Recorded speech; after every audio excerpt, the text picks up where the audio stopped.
All right, I've been criticized in previous episodes for making fun of automatic trucks, and I get it. There's probably people out there that like them and they have a purpose. So, okay, here's another one. I'm not going to say anything. I will try and give positive feedback on this truck, and I like the two-tone stitching. The interior is real nice. Oh, look at that. Everything's screens now. Oh, I like the factory CV. That's how that came. That's pretty sweet.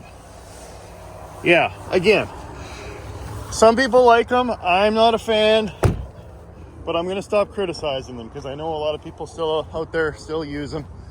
I think it just takes the fun out of trucking, so not for me. But if you're hauling in the city and you like your automatic, that's great. I'm going to, like I said, I'm going to stop complaining about them. Now here's a nice Kenworth. Look at this. Big 900 long. Huh. Mountain what? Mountain morning. Oh, cool. That John Denver's full of shit, man. Someone was a smoker. I'm digging the sunroof, and then the visor of the Aerodynamics cab's pretty sweet. Oh, 2 million miles. Yeah, 2 million kilometers. Yeah, let's see if she'll go.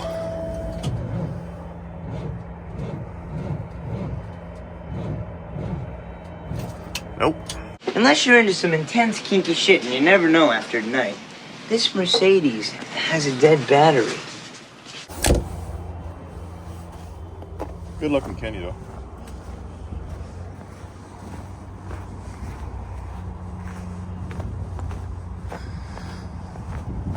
Can have any color as long as it's white. Oh, here's another one. Digging the bush bar on the front.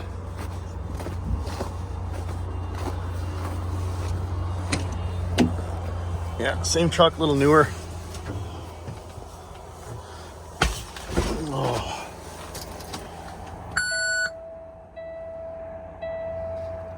$542,000. A little newer for sure.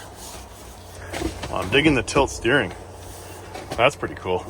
I'm actually contemplating, now that I've got the big bunk or the big hole conversion done on my Pete, I might add tilt steering so I could tilt the steering wheel down and be able to reach it from sitting back way in the bunk.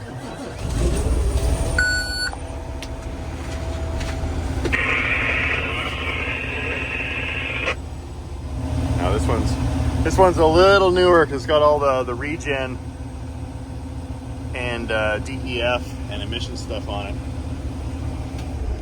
And I'll stop criticizing that as well, because there's people out there that, well, actually no, I'm going to keep criticizing the DEF fuel or fluid, because I can't get on board with that. I don't see how adding that catalyst in there really makes it for a good way to reduce emissions. I think there's other ways to do it with the technology of the engine. Look at that. That is the famous Alberta road salt, just eating away at everything. Oh, and look at this one. This one's had its share of corrosion going on. At least it's not double framed though, but it could definitely use a sandblast and a repaint. This one's probably more in the range of what TwinStick could afford.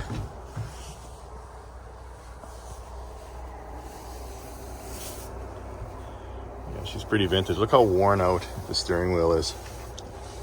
How many miles in this thing? 1 million is probably 2 million. Well, look at the hours, 34,000 hours.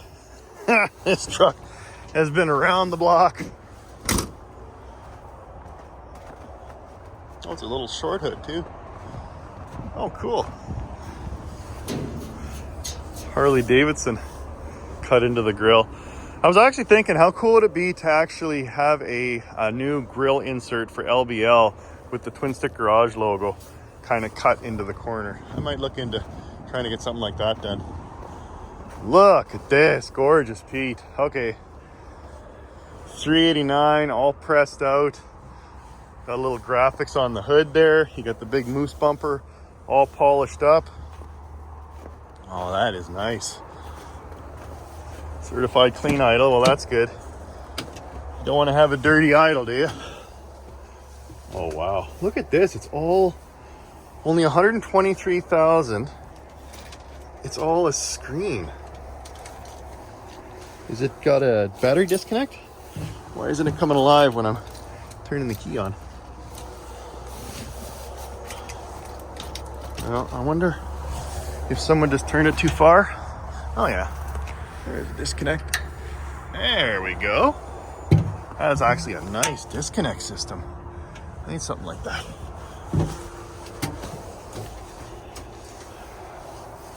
Oh, I haven't seen this before. Full screen. 123,000 kilometers. Oh my God, this thing's brand new. Wow. Primary air pressure low. Now let's see if she'll go.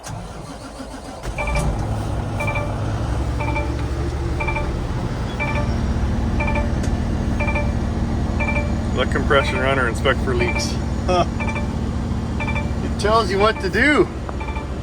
Oh, this is beautiful. Oh, microwave. Gorgeous, gorgeous truck. Wow. I wonder what year this thing is.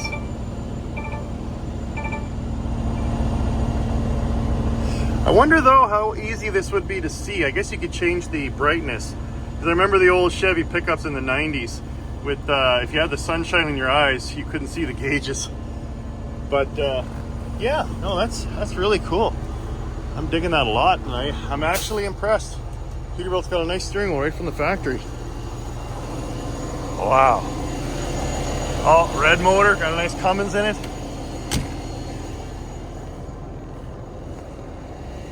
Oh, this is a thing of beauty, isn't it? I like the gold pogo stick. That's something new.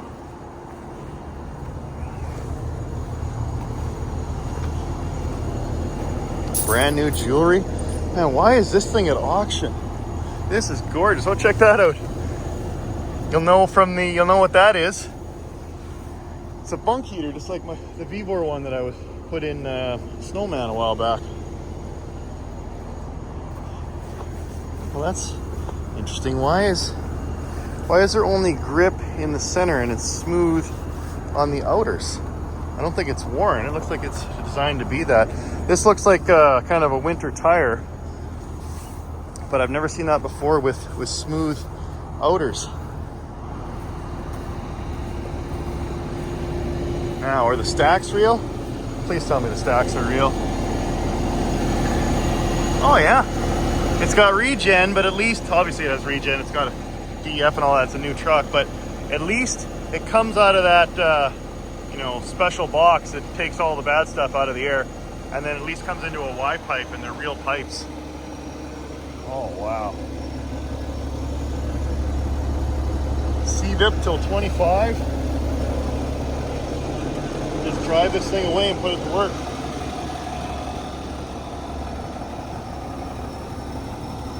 Wow, what a beauty.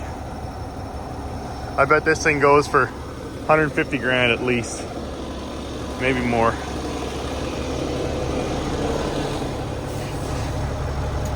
All right, Mark. Stop dreaming. That's way out of your price range. Kind of digging the graphics on this. It's this vinyl wrap that they put on there. But it's kind of subtle.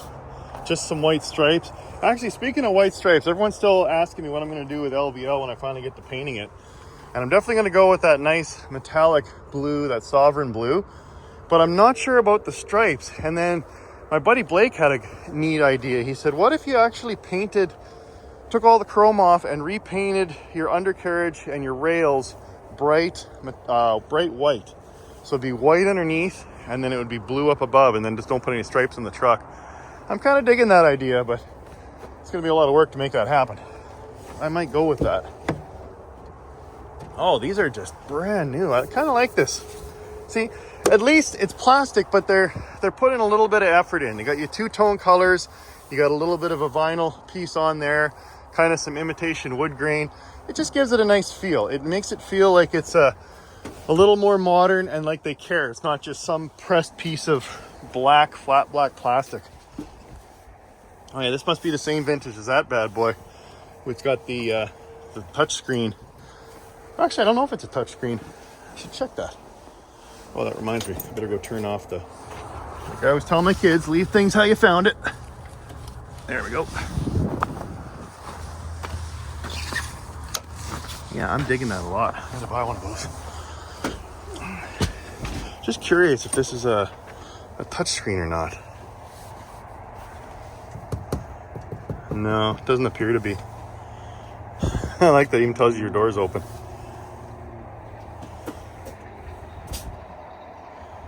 And then your park brake's on. Booze Country? What channel is that? I get whiskey bound, hellbound.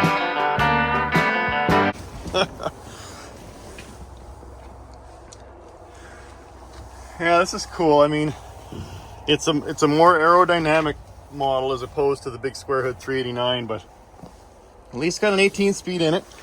It's even got a drink holder and then a super drink holder for your super big gulp. Yeah, I have to say this is one well put together Peterbilt.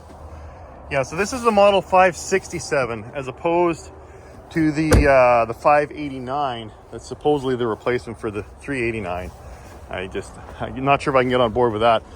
But this is obviously the shorter sloped front end, trying to get better mileage. I get it. I mean, trucks are trying to, the margins in trucking is extremely skinny. They've gotten way worse over the years, especially since COVID. And guys just can't make money with these trucks. So that's why they had to get rid of the big air cans on the side and have more of a sleek side, just to reduce drag. I mean, it makes sense. Trying to reduce weight, reduce drag, get better mileage, and make more dollars per mile. So I get why people do it. I know I'm a bit of an old fart and I love the look of my big square hood Pete's, but it makes sense for the right application. Yeah, it's a cool truck. Digging it. Like the color. It's not bad. It's not bad. It's not that, but it's not bad. There's a whole bunch of mid-city gravel trucks. Again, short front ends, but it makes sense. Easier to get in and out of some tougher spots. I like the big beefy tires in the front end of this guy. Marcon.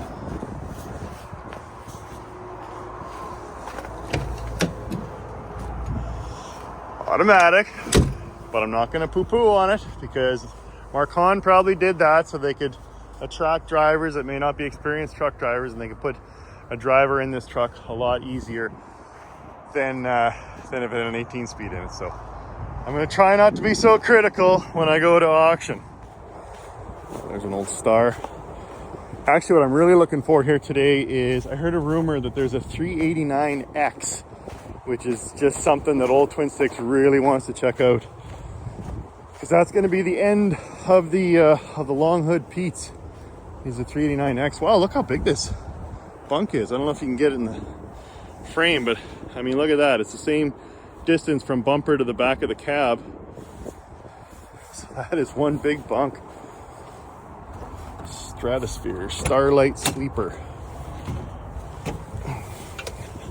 Holy cow, could you get the seat closer to the steering wheel?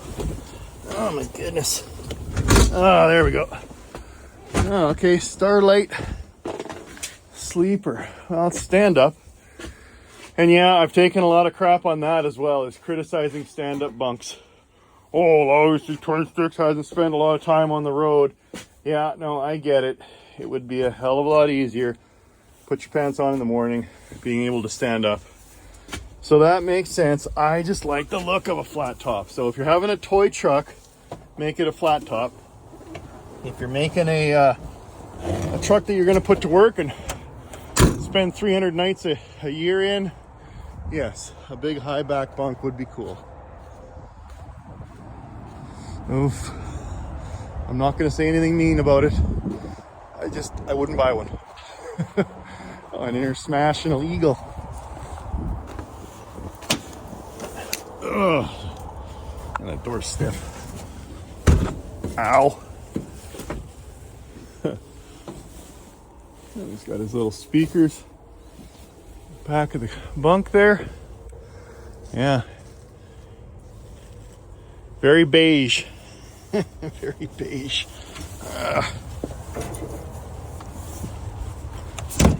Now those have got to be the skinniest bunks I've ever seen. They can't possibly be a bunk for sleeping, right? That's just got to be like storage. Yeah, it's not even connected.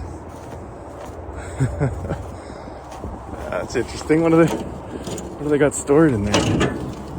Oh, some kind of tank system. Danger.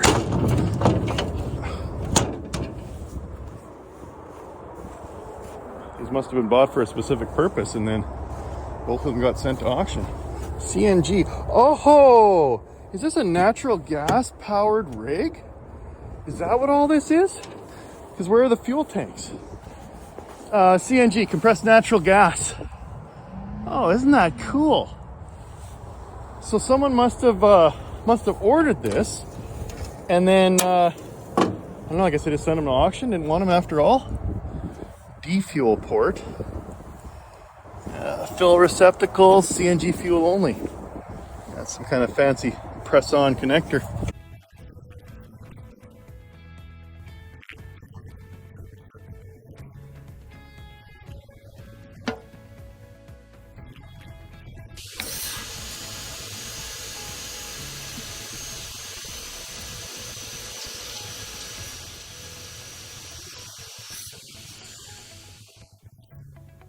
Huh, that's interesting. Where the hell are you going to get compressed natural gas, though? I don't think there's a lot of places that sell that, but look at it. Brand new. Still got the plastic on the seats. And yeah, it's funny. This is the first time I've seen this Peterbilt kind of single screen at all the auctions I've gone to, and now I've seen a handful of trucks already today that have those. I'm not going to criticize it. I promised myself. I kind of like the plastic floor though. And the plastic is, my dad used to do that in the old days when we come back from hunting. He always had a rubber floor truck. And we go to the Wand car wash and just open both doors, and you can just spray the mud out and blast it right out and then rinse it out and drive away. And of course your windows would fog up something fierce, but it got the interior of the truck clean. Compressed natural gas big rigs. Well, we gotta take a look at what's under the hood, right? Is there straps? Oh yeah, here they are. They're hidden underneath to be aerodynamic. Yeah, if you think about it, they probably put the new design trucks in the wind tunnels, or the simulated wind tunnels probably, and just everything on the side, air cans, straps, all of that is detrimental to your laminar airflow and your mileage. Well, what do we got here? It's a Cummins. Okay. Well, obviously it's a Cummins mark. It's red. Family ISX 400. Okay, so it's a little smaller than what you see usually in the big engines or the big long hoods. Oh, that's a cute little turbo. Gonna have bigger exhaust in the Trans Am.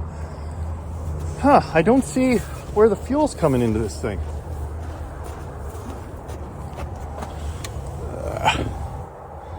It's all electrical. Yeah, it must just be the same lines. I'm gonna have to do some research. I'm curious now about compressed natural gas diesel rigs. Momentum. Okay, so those are the fuel tanks. Instead of one tank on each side, you got one above one another. Huh. Danger. Venting the system requires special instructions. Yeah. Don't vent it and light a cigarette. Interesting. I wonder if there's some stuff on YouTube about that momentum system, because like I said, I'd like to learn more. Put things back the way you found them. Just good etiquette at an auction. What's this thing? Bendix blind spotter. That's interesting. What is that, like a sensor? The blind spot, the cause of a sideswipe crash. I can't believe you loaned me your car without telling me it had a blind spot. Can your driver ever really know what's in the blind spot? I could have been killed. With the Blind Spotter side object detection system from Bendix, now your driver can. I never noticed that the car had any blind spot before when I would drive it. Our newest advanced blind spotter technology uses an exterior mounted radar, along with a digital display inside the cab within easy view. What are you, blind, McFly? It's there. How else do you explain that wreck out there? For added protection, when the red light is on and the turn signal is engaged, Blind Spotter activates an audible alert, indicating it's not yet safe to make a lane change. My insurance. It's your car. Your insurance should pay for it. I want to know who's going to pay for it. I spilled beer all over when that car smashed into me. I'm gonna have to look that up too. Another new thing. Oh, so this is their whole momentum kit. They just bolt it to the frame rail. Boy, those are some beefy bolts to hold that mess up there. I guess going down the road with those tanks full, that's a lot of leverage just sitting on the frame there. Huh, very cool. Another little skinny bunk. That can't be another CNG system, is it? Well, I wonder. Natural gas, like crazy. I never see a natural gas rig at any of these auctions, and now they're showing up. So what does that mean? That it works or it doesn't work? Huh. So this one's got the tank outside. It's pretty marked. And then what's, so I guess there's some high pressure cells in there.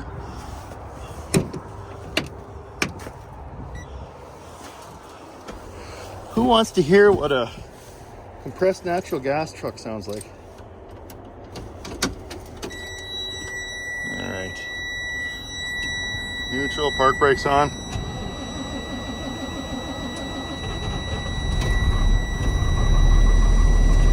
Huh. Sounds like a diesel. Come on, oil pressure, you can do it. There you go.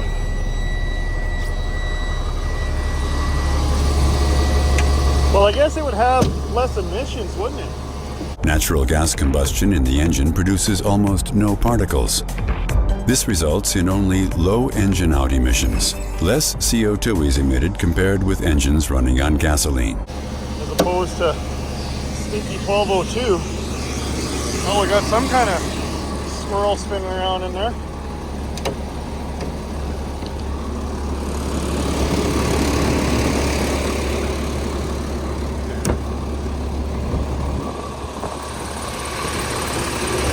That's an oddball. Is that Cummins as well? Yeah. Well, how about that? Sounds like a diesel.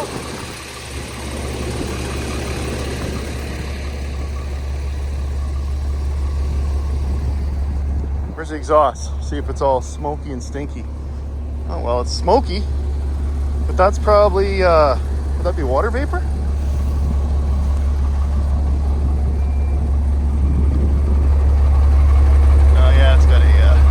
Grass burner exhaust on there. I suppose if it's not the nasties that a typical diesel engine is, you can get away with that. I'll be darned.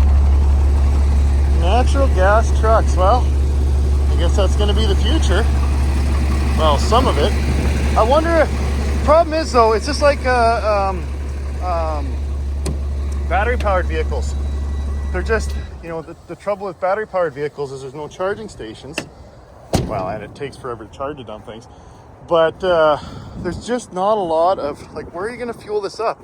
I wonder if that's why it's at auction. Because obviously someone had this thing running, it's got a CVIP. But there can't be a lot of filling stations. You'd really have to plan out your trip. I suppose if you're doing local, like let's say you're hauling around Edmonton or Calgary, and there was a fueling station around, you could just, as soon as you get low, you just head on over and then fill it up. But very interesting. I like kind of seeing where the trucking industry is going with the different technology. So yeah, I'll have to keep my eye on that. Young and there's just one way to go. Out with the bang, kicking up dust. Man, I miss the days when they used to hold the auctions here in person. Just the energy and kind of the nervousness. You didn't want to, rub your nose or accidentally raise your finger while you're sipping your coffee and accidentally bid on something. But it was awesome. They'd open all these garage doors up and then they'd roll the equipment. And sometimes they couldn't get things started or they'd stall out and they'd have to push it off of there. And oh yeah, it just smelled like diesel smoke and coffee and cigarettes. Yeah, it's a shame. It was a good time, but then COVID just took all that away, and now it's all done online. Oh, and there it is. Look at that, folks. 389X. Beautiful. Now, I believe it's actually up this Contract truck and trailer company. They've actually purchased this truck and they're going to be auctioning it off with the full proceeds going to the Stollery Children's Foundation, which is just a fantastic charity. So I really am grateful that there's companies out there and good folks out there that would actually buy a truck like this and then auction it off and give all the proceeds to charity. So what is a 389X? Well, essentially it's the end of an era. It's the end of the Peterbilt long hood, square front kind of classic trucks, which is kind of sad for me because, of course, me being a big fan of Peterbilt, I purchased my 359 Pete that I've been rebuilding, and of course the 379 is my dream truck that I'd like to build as well. And then they went to the 389, and then this 389X is the last truck that the long hood trucks that they're going to make like this. So it's a special edition. They're only making 1,389 of them. So this is actually, I believe they're all numbered. And if I'm not mistaken, yeah, so this is number 222 of the 1,389 that they're going to make. So they're a limited edition, special edition, classic trucks. There's a whole bunch of cool things on this that make it very unique and make it very sought after by truckers and collectors alike. These things, I've seen them I've seen a few for sale, and they can sell for anywhere between, north of 200,000, but some of them can go up to about 400,000. So it'll be really interesting to see what this one actually sells for when the auction kicks off. Now, starting at the front end here, you'll notice the grille is slightly different than a 379 or a 389. It's got kind of these big slots. And what Peterbilt was trying to do was kind of an homage or a tip of the hat to the very first Peterbilt truck that was ever made back in 1939. I believe it was the model 331, and it had that same kind of slotted grille. It's kind of bittersweet because that particular model evolved eventually into the 359 and the 379 and the 389. So it's coming full circle, and they're doing that same grille on the last of these trucks that they're going to build. Now, I can already hear people typing in the comments, Mark, it's not the last of the big long hood trucks, because Pete actually came out with the 589 series.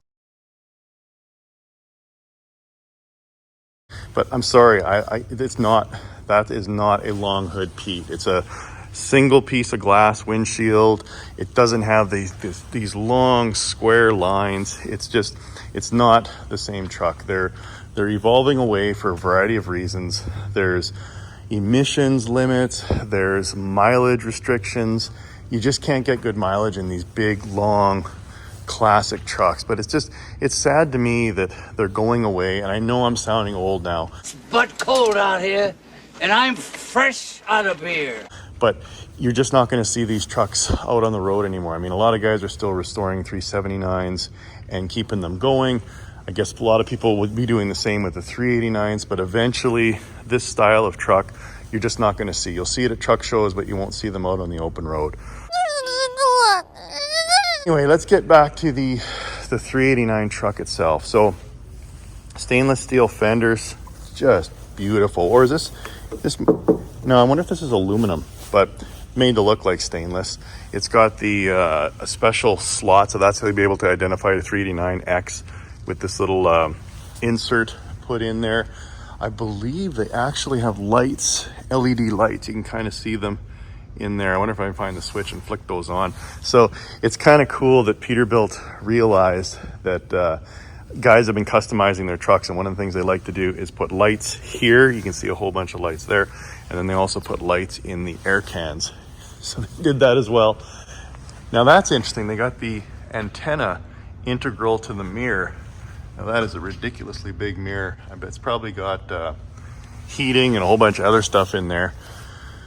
But essentially the doors haven't changed that much. The 359 doors, 379 doors, 389, they're all the same. I mean, I'm gonna be replacing the door skins on my Pete. On my 359, they're gonna be a lot like this. Yeah, brand new and shiny. Just beautiful. Oh, it's got a bunk heater. I'm digging the metallic gray paint. That's really sweet. Now these trucks also have, just like the 379Xs, they've got 7-inch exhaust pipes right from the factory. The only suggestion, and I love the bent out tips, the only suggestion could have been picket elbows instead of the kind of following the frame rail. All right, let's check out the interior. Oh, that's nice with the stitching. Yes. And what does it say? Please remove stacks before moving outside. Oh yeah, because I guess it wouldn't fit out that little door. 18 speed. Oh, they got a 389X plate down there. Oh, and then it's even got the numbered, yeah, number 0222. So 359 Peterbilts, when they finished up the 359 run, there was 359. The last 359 and the 359s that left the factory were numbered classics. And those things are rarer than hen's teeth now, because I believe they were all extended hoods, and anyone that has a numbered classic 359, they're not giving that up anytime soon. And then the 379s, when they finished up their run, they went to the 379X, I believe in 2003, 2004. And what they did with that was they didn't actually number them. I think they made around 2,000 of them. Oh, that's cool. Is that? Oh, I thought that was a sunroof. It's just a interior panel. That breaks up the plastic though. And then of course the 389, as I said, they're only doing 1,389 of them. Oh, it's pretty dark. You can't really see, but it's a beautiful, beautiful interior. Yeah. It's got a nice feel to this truck. So I have spotted one, a lot of guys that are selling 389Xs are dealers, and they don't give the price out. They just say, oh, call for price. And there was one, I think on Truck Paper, that was going for about 250,000 Canadian, but now that was a used one. So this one's brand new. I was talking to the guy, he said it's got 4,000 miles on it. So this thing, I don't know, it might even break 300,000 just because it's so rare. It's brand new. I mean, it's way out of my price range, but just a beautiful rig. And it's got that same single screen that I was looking at in those other trucks. Wow, what a beauty. Well, I guess the more it goes for, the more money goes to the Stollery Foundation. So that's something. Beautiful, beautiful truck. Maybe someday, Mark. Maybe someday. Well, maybe what I'll do is the 389s, when they finally get old and wore out in about 25 years, then I'll get one that's completely clapped out and I'll restore it. How about that? Something to look forward to on TwinStick Garage is TwinSticks in 2043 rebuilds a 389X and rescues it from the grave. Right on. Well, let's see what it goes for. Let's go. Gentlemen down here, you got 400,000. 400. Pumping forward, damn 400 down here, damn pumping forward, damn 400 for here. 3. 33, damn 300, damn 33, damn 300, damn 33, damn 300, 300, 2 bid. 250, 250, 300, 250, 33, down half, and 3 damn pound, 350, now 4. Pumping forward 400, damn 350 bid, damn pumping forward, damn 400, 354. 350 bid, damn pumping forward, damn 400, 375. 350 bid, damn 70 pumping pound, 375. 350 bid, damn 70 pumping pound. Boys, I tell you what, go going to the good cause. 350 bid, 75. 50 bid, and 75, 350 bid, 75, 60. 360,000, and 50 bid, and 60, 360. 350 bid, and 60, 350 and 60. 350 bid, and 60. Boys here, are we all done? 350, 60. 350 bid, and 60, 60, 60. 355. 355, and 50 down here, 55, 60. 360 bid, and 60 bid, and 55, and 60. 355, and 60. Enter at your turn, and 360, and 55, and 60. 355, and 60, 60, 60. 355, and 60. We all done? Yes or no? 355, and 60. 355, and 60. 355, and 60, 60, 60. 355, 60. All done? 357 and a half. I'll do it one time. 355, and 7 and a half. Down here, 7 and a half. 355, 357, 5 and 5 here, down 7 and a half. Down 15, 5 down 7, 5, 7, 5. Sold for $355,000. Read up there, buyer 397. Give that man a hand, guys. I tell you what, going to a good cause, going to the salary. Thank you, contract. Once again, we certainly do appreciate your business here. Thank you.